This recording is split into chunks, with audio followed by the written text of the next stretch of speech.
வருடம் தோறும் நம்ம வந்து ஒரு 10-15 ஆண்டுகளா 10th +2 ஃபர்ஸ்ட் மார்க் இருக்கிற குழந்தைகளுக்கு வந்து நம்ம ஒரு லேஅவுட் ஃப்ரீயா கொடுத்துட்டு இருந்தோம். அந்த லேஅவுட்டுடைய பத்திரத்தை இன்னைக்கு வந்து அவங்களுக்கு உரிமையாளர்கிட்ட கொடுக்குறோம். அதே மாதிரி பழங்குடியின மக்களுக்கு வந்து குழந்தைகளுக்கு படிப்புக்காக நோட்டு புக்கு, இந்த ஸ்கூல் பேக் எல்லாம் இந்த வருஷம் கொடுக்குறோம்.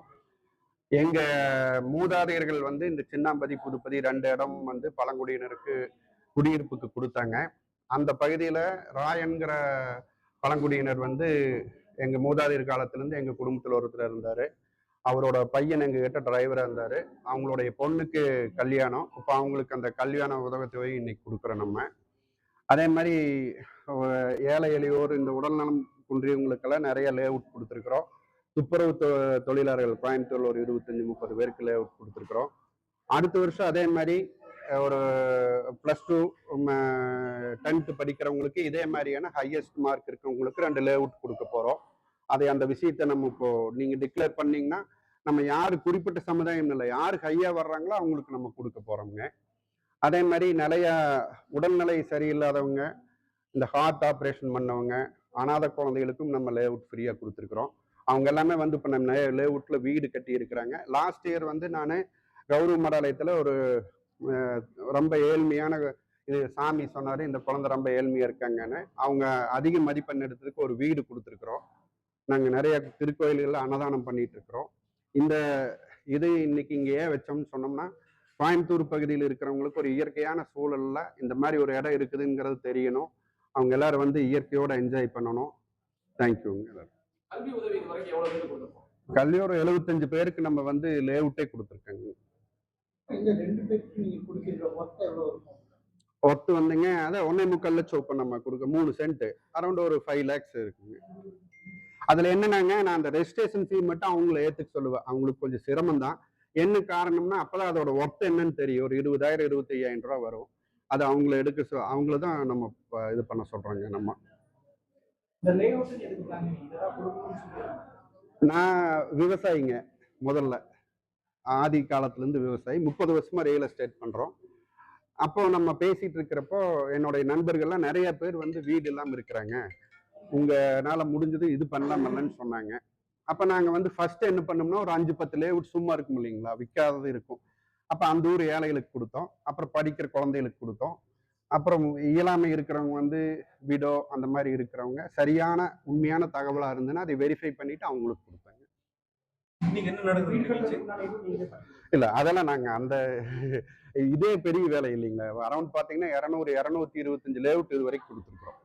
அன்னைக்கு நாங்க கொடுக்குற அன்னைக்கு சென்ட் 40 ரூபா 50 ரூபா, இன்னைக்கு 1.5 லட்சம் 2 லட்சம் ஆயிடுச்சு. அவங்களுக்கு ஒரு பெரிய வாழ்வாதாரம் ஆயிடுச்சு. இப்ப கொடுக்கறதுங்களா, இப்ப கொடுக்கறது 6 லட்சம் ரூபா இருக்கு. 2 பேருக்கு கொடுக்குறேங்க. இன்னைக்கு குழந்தைகளுக்கு வந்து நோட் புக்கு, பென்சிலு, பேகு அதெல்லாம் கொடுக்குறேங்க.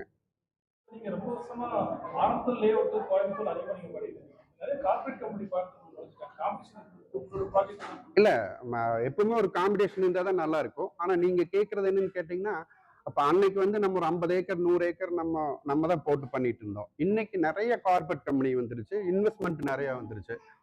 வரட்டுங்க, அப்பதான் எல்லாருமே நல்லா பண்றாங்க. இப்போ ஃபர்ஸ்ட் இந்த லேஅவுட்ல வந்து ஒரு அவேர்னஸே நாங்க தான் கிரியேட் பண்ணோம். டிவியில ஆட் கொடுத்து, அப்புறம் பேப்பர்ல ஆட் கொடுத்து, நீங்க ஒரு லீகல் புக் வாங்கி செக் பண்ணிட்டு சைட் வாங்கன்னு பண்ணோம். ஒரு 10,000 ரூபாய் கொடுத்தோன்னே எங்க லீகல் புக் கொடுத்துருவோம். செக் பண்ணிட்டு வந்தோடனே நாங்க கொடுப்போம். 72,000 லேஅவுட் இது வரைக்கும் நாங்க கொடுத்துருக்குறோம். ஒரு சிஎஸ்ஆர் ஒரு கேஸ் இல்லைங்க. வரட்டும், எல்லாரும் வரட்டும், வந்தா தானே இன்னும் நம்ம கோயம்புத்தூர் பெருசாகும்.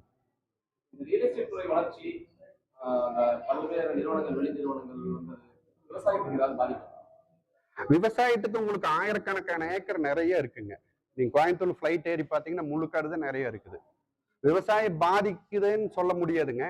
விவசாயம் பண்ணக்கூடிய இடத்துல இந்த லேஅவுட் பண்ணக்கூடாது. இப்ப நீங்க இந்த ஏரியால பண்ணக்கூடாது.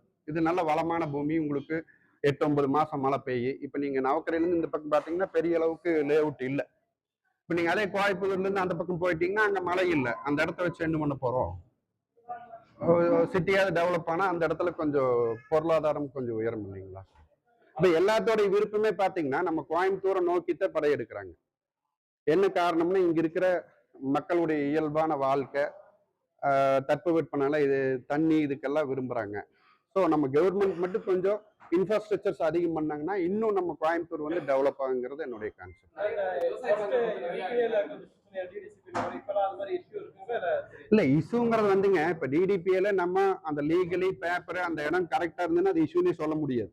ஒரு 4 நாள் 5 நாள் தள்ளி போடலாம். நம்ம ஏதாவது ஒரு பேப்பர்ல ஒரு லூப் போல் வச்சுட்டு நம்ம போறப்பதான் அந்த இடத்துல இஷ்யூவாக பணம் கொடுக்க வேண்டியது இருக்குது. அது நடக்குதுங்க. சில நேரங்கள்ல சரியா போகுது, சில நேரங்கள்ல டைம் எடுக்குதுங்க. அது காலதாமதம் இயற்கை தானுங்க, நம்ம ஏத்துத்தானுங்க.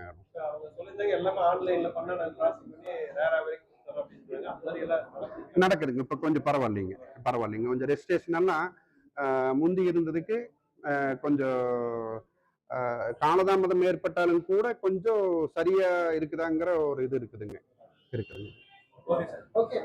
தேங்க்யூங்க. தேங்க்யூ.